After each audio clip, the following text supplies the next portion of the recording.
o RSG Philippines sa makakuha ng isang Welcome set to na lamang Mobile Legends! sa tagumpay. Pasok na tayo sa ating Land of Dawn. Kung early game ang usapan, Wolf, sino ba ang pwede nating expect na makakalamang sa first 5 minutes? Tingin ko yung Matilda export na malakas. And then yung sub-season, madaling makapasok sa team fight. Kung anong gagawin. So, para meron silang, kumbaga, X-factor.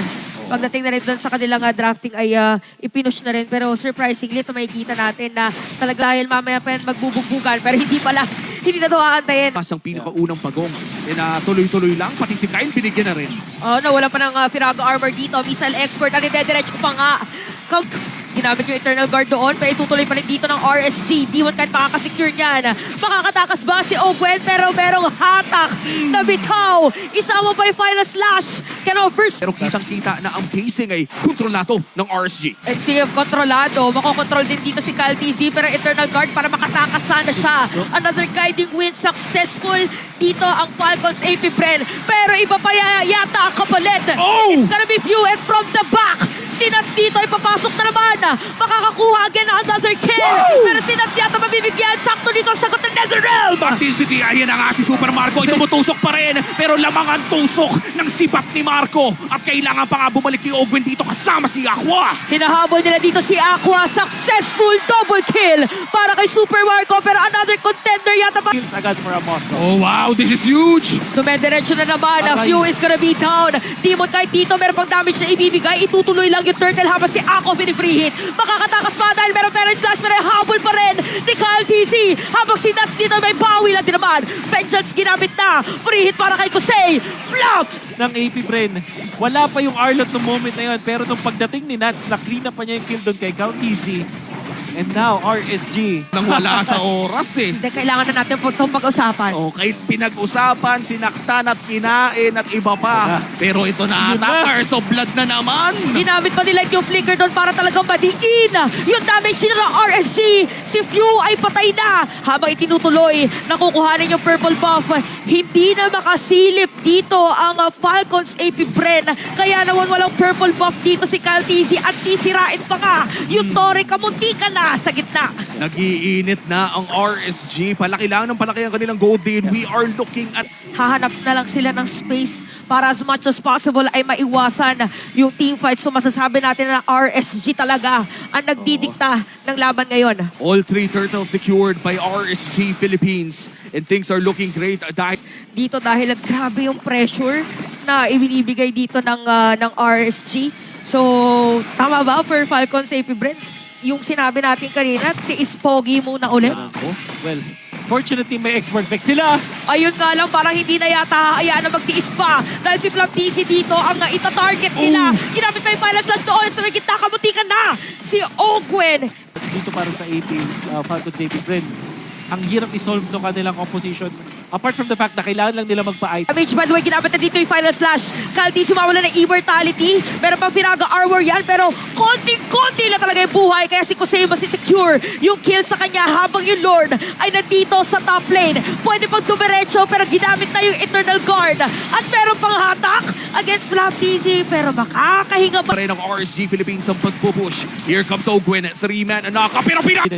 Naku, nakita na natin ito kanina. Ayun na. Sino ba target nila Ayun habang na. ginamit yung Blaze into it doon? Napakasakit na damage. Fuse gonna be down. At diretso pa nga dito. Ginamit yung last insanity pero meron na sagot ng Netherrealm. Goodness, the combo is so potent. And yung RSG, kaya nila hindi sinagad yung kanilang mga spells at yung leaders, will this be match point para sa RSG Philippines? Si Kyle!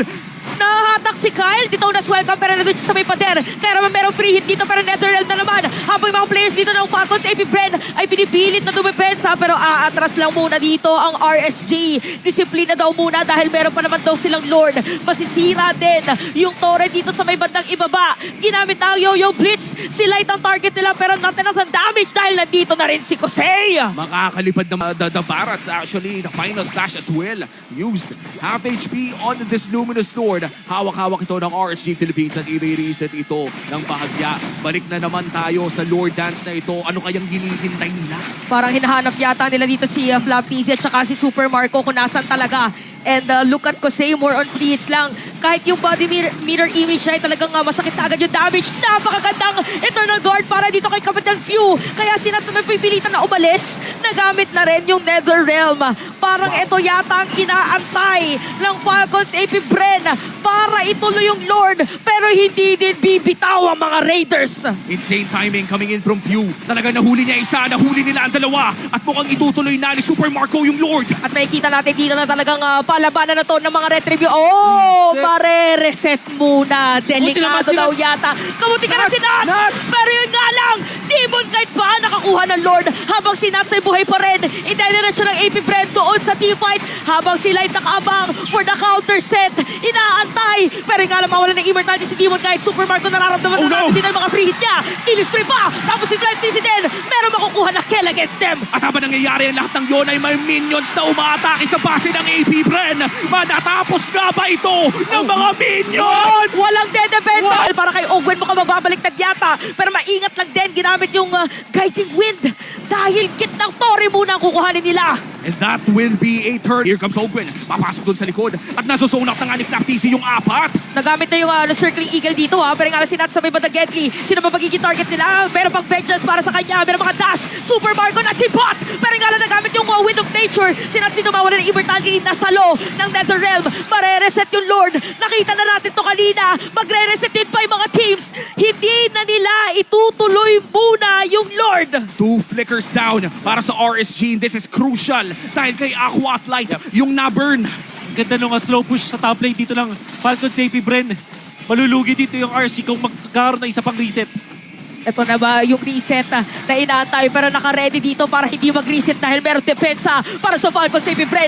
Napakaganda circling eagle. Ginamit na rin yung last insanity para sa kanila. Jose is down at mapipid down pa doon sa may pader. Si Nats makukuha na rin nila. Si Demon Knight mawawala na immortality sa ilalim ng Torre. Pero si Ogwen na nakaabang. Si Flap TC na nandun pala. Yo-yo blitz para sa kanila. At double kill pa para kay Super Marco. 3-man down para sa RSG. At mula sa 10 trainer, Nats Entertainment, oras mo na ba to? Iniliko nila dito yung Lord. Madedepensahan ba? Sino ba talaga priority? Ginamit na yung Nether Realm. Pero napakaganda stun dito para sa Falcons AP Bren. Ginamit niya dito as welcome. Pero hindi pala sa pot.